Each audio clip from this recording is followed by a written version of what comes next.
Hey guys, Titan Preparedness, welcome back to the channel. Today's video is going to be a little bit longer than most of my normal videos because we're going through a lot today. Number one, what does it mean to be a prepper? Number two, should preppers have experience? And number three, how to spot and avoid both fake preppers and fake prepping channels. So today's video is going to ruffle some feathers. Let's get into it. So number one, what does it mean to be a prepper? Now this is my opinion. Your opinion might be different than my opinion, but this is my opinion. So what does it mean to be a prepper? You are making a conscientious decision to be better prepared in case of some sort of disaster scenario. Now, there are a million different types of preppers on the market.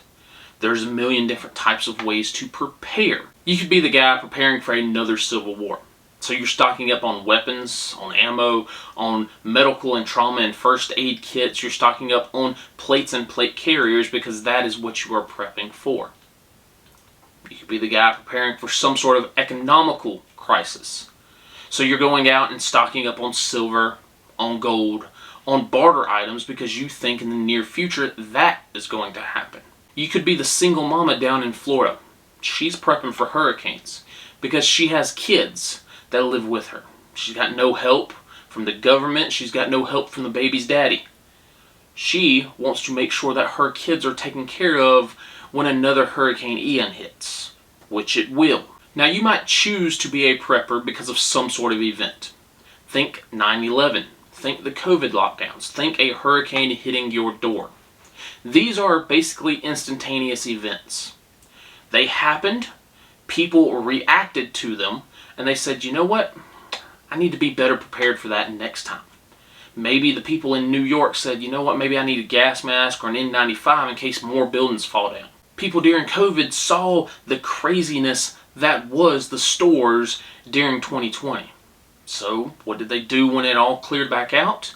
They stocked up on things. Or you might be one of these people that just understands no one is coming to help you. No one is coming to rescue me. No one is coming to save me. I have to do this on my own. I have to be prepared. I have to have food, water, a place to go, and a means of staying alive. So you are conscientiously, not involuntarily, making yourself better prepared. And what does that look like? Well, again, it depends. You might be the person that goes out and buys a couple extra cans of food every time you go to the grocery store. You might be the person going out here practicing with your rifle every single weekend, if you can afford it. You might be the person buying up on livestock. Maybe you got rabbits, chickens, ducks, bears, pigs, who knows? But that is your meal plan in case something happens. So moving on to part number two. Should preppers have experience? Simple answer is yes, of course.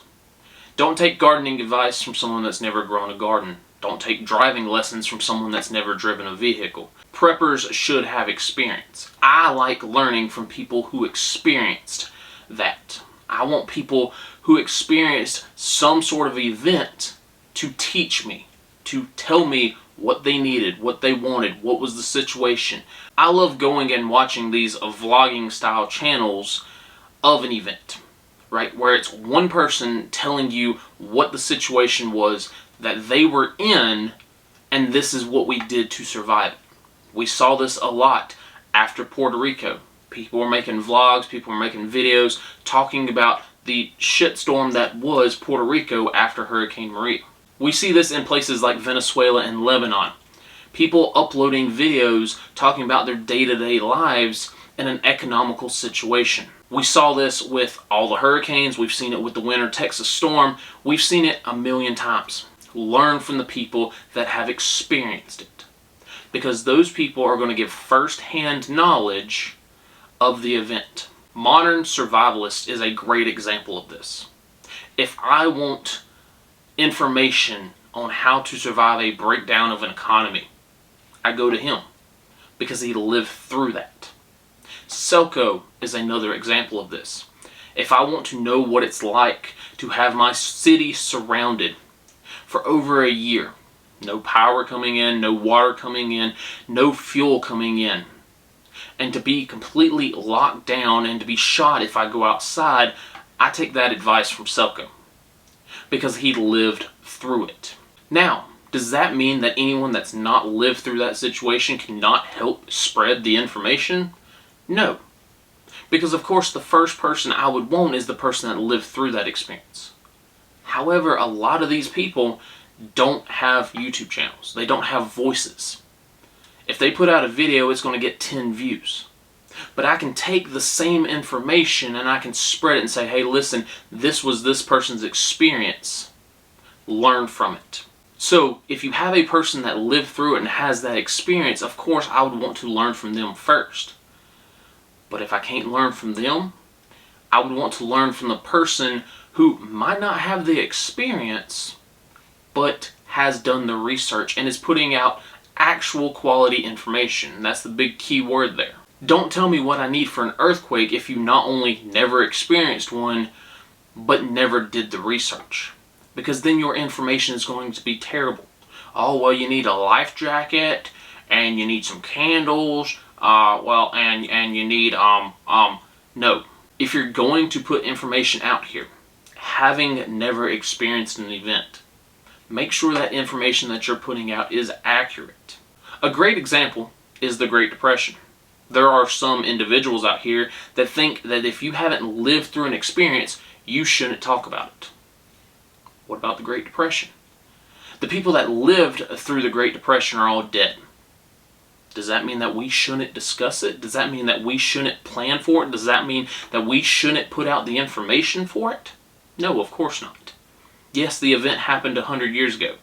It's going to be very hard to find people that actually lived through it that can share the information. So instead, what do?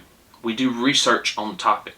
We watch videos from people 10, 15, 20 years ago giving interviews. We learn from other people and we put our version of the information out here.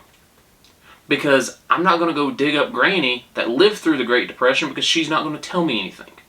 But that doesn't mean that because I have no experience, I can't do the research. As long as the information that I'm putting out is factual and accurate. I can't say that the Great Depression was caused by aliens and how to survive it you need a bunch of beanbag chairs. Because that information is not factual or accurate. Instead, we watch informational videos. We learn from the people that did give interviews 15, 20, 30, 40 years ago. We figure out what it took for their daily lives, and we share our information that we learned. It's like a book report. Now, moving on to part number 3, how to spot and avoid both fake preppers and fake prepping channels. A couple months back, I did a video on fake preppers, and in that video I called Canadian Prepper a fake prepper. I said he was more of a salesman than a prepper. Now, I still stand by portions of that sentence. I still think the mug could sell ice to an Eskimo. But do I consider him a fake prepper now? No. At least according to what he's putting on YouTube, he is making a conscientious effort to be better prepared for a disaster scenario. So what is a fake prepper? If it's not him, then what does a fake prepper actually look like? Anyone that says that they are making an effort to be better prepared for a disaster scenario, but is actually not. And this is very hard to do on the internet. Here on the internet, we can be whoever we want to be. We can show whatever we want to show. So, how can you spot a fake prepper? Again, here online, it's very hard to do. But anyone that is making a conscientious effort to be better prepared, I will consider you a prepper.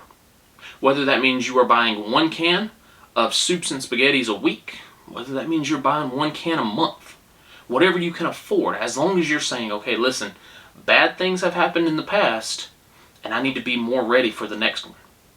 Cool. Hey, welcome on board. Welcome to the community. You're a prepper. At least as long as that's what you're doing. Now, there are people who claim that they can spot a fake prepper here on the internet. And I will call complete BS on that. Unless you know that person personally, unless you've been to their house, unless you've seen what they have, and you've done a full assessment of their non-preps, you can't tell me that person is real or fake. And if you claim that you can, or if you're calling out the fake preppers, you're bullshit. By merely looking at someone, I cannot tell you how many cans of soup that person has in their house. I can't tell you how many rounds that person has. I can't tell you if that person has a bug out bag or not. Simply by looking at you, I probably couldn't even tell your job unless you were in that job's uniform. It's easy to spot a cop when he's wearing a cop's uniform, and you're making the assumption that that person is a cop because he's in uniform. But if he's not in uniform, it's hard to say, you know what, I'm 100% certain, I bet my life on it, that that person is a cop.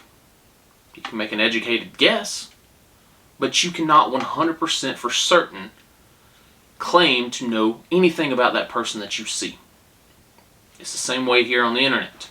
There are people out here who are calling out the fake preppers. What do, man? Do you sit and you watch a 5-minute video, a 10-minute video, and now you know everything about that person's life? You're bullshit. It's what you are. Even though the person in the video is pointing out all his cans of food, all his boxes of Mountain House, all his rounds of ammunition, plus the multiple firearms he has, plus his bug out bag, plus his get home bag, plus who knows what, his bunker outside. You're in the comment section, well, you're a fake prepper. Seriously, man?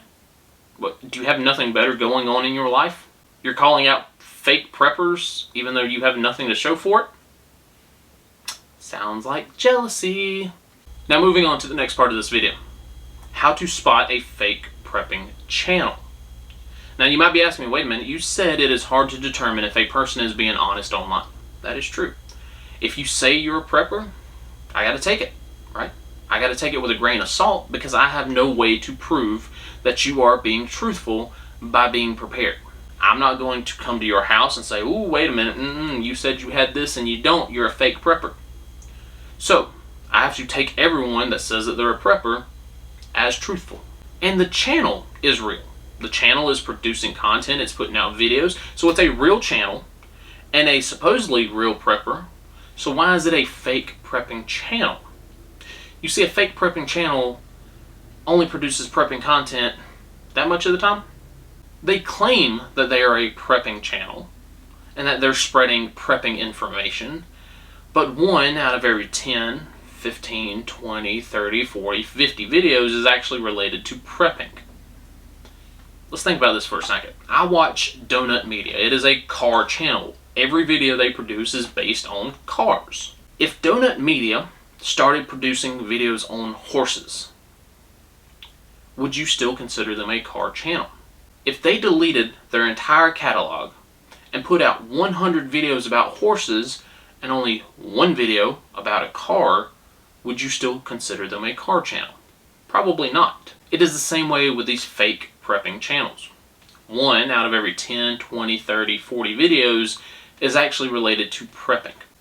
Instead of making content about actual prepping, they would rather make a video bashing some other channel, telling their subscribers why this person is wrong, why not producing a video that is based on that idea. You put out a prepping video based around a bug out bag. So this person basically does a reaction video to it. He bashes you the entire time. This person's a fake prepper. This person has no idea what they're doing. This person isn't going to survive SHTF. This bug out bag is stupid. Da da da da da da da. Okay, so as a viewer of the fake prepping channel, hey, maybe put out your own bug out bag video? Oh, no, what? I can't do that. Because what if you come through the screen and you steal my stuff? You put out a gardening video. Hey, this is what I did in my garden. Looks super cool. Produces well. He's going to make a video. Oh, nope, this person's a fake prepper. He's a fake. Okay, well, where's your garden video? Oh, I can't give you that. I can't share that information. I find it very ironic that a fake prepping channel's favorite word is fake prepper. They are willing to call anyone and everyone who's not them a fake prepper. This person's a fake prepper because they're overweight. This person's a fake prepper because they're old. This person's a fake prepper because they live in the city. This person's a fake prepper because they own a farm. This person's a fake prepper because they drive a Chevy. This person's a fake prepper because they drive a Ford. This person's a fake prepper because their bug out bag's 50 pounds. This person doesn't even have a bug out bag. He's a fake prepper. This person blah blah blah blah blah. They will call anyone and everyone that's not them a fake prepper, while not producing their own prepping related content. These channels are out here. You need to watch out for them. Why? Because it's going to lead you down a long and dangerous path. Instead of getting actual prepping information, the only information you're learning is why I shouldn't follow this other channel. How does that help you? How does that help you prep for World War III? How does that help you prep for the next Civil War? How does that help you prep for the hurricane? It doesn't. You're learning that so-and-so is a fake channel because they don't look like me. But you're not learning how to be ready for the winter storm.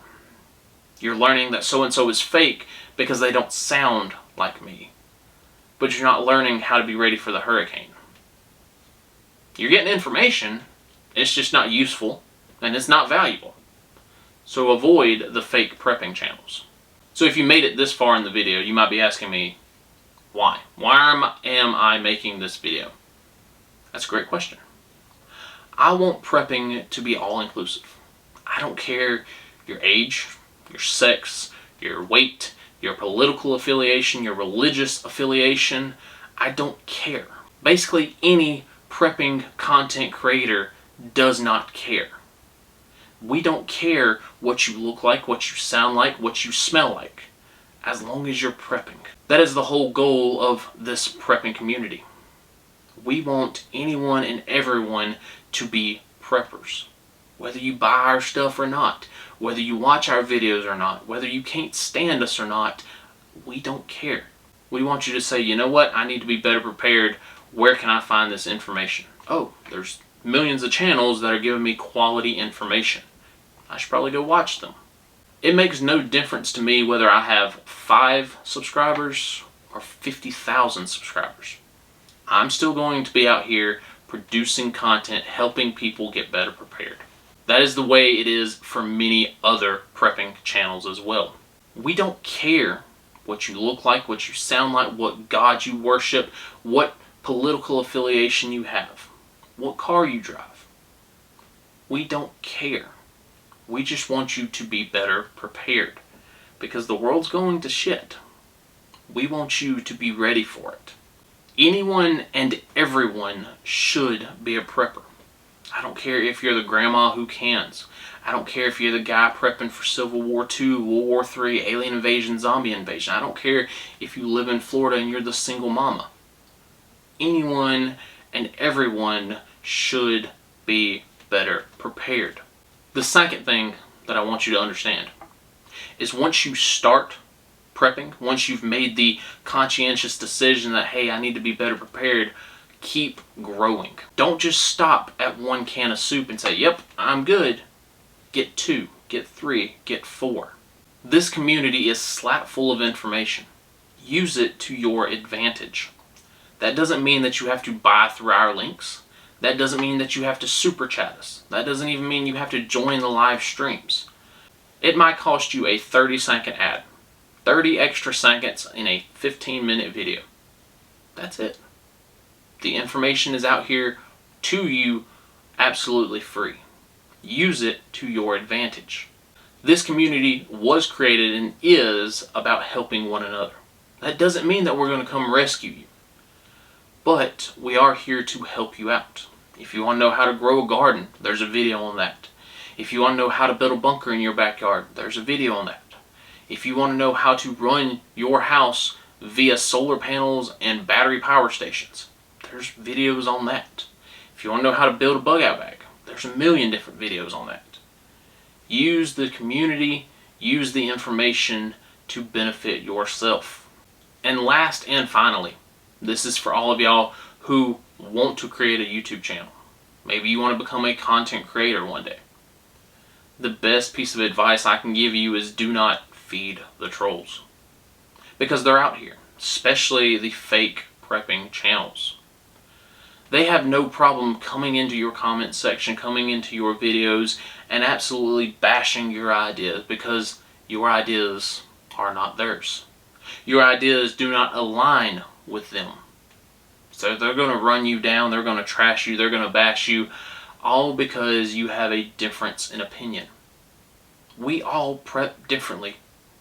The guy in California does not prep the same as the guy in Florida. The guy in New York does not prep the same as the guy in Texas. We all prep differently. Do not feed the trolls if you become a content creator, because they're out there. Every day they wake up and their only job for that day is to piss someone off. Why? So they can make a reaction video to it. They can piss you off and get in an argument in the comment section, and then they can go to their own channel and look like the hero. It happens every single day. So if you are going to be a content creator, don't feed the trolls. Alright guys, so I know this video is a little bit lengthy. It's a little bit longer than most of my other videos. But I hope you enjoyed it anyway. If you did enjoy it, make sure you like. If you're new here, hey, go ahead and hit that subscribe button. I hope all of y'all have a wonderful day. And I hope all of y'all are out here prepping. No matter your weight, no matter your age, no matter your sex, no matter your religion, no matter your political agenda, you can be better prepared. Do not let anyone tell you that you cannot or should not be a prepper based on any superficial bullshit. Go out and get prepared. Guys, I hope you have a wonderful day. And that is all I've got for today's video. Y'all take care.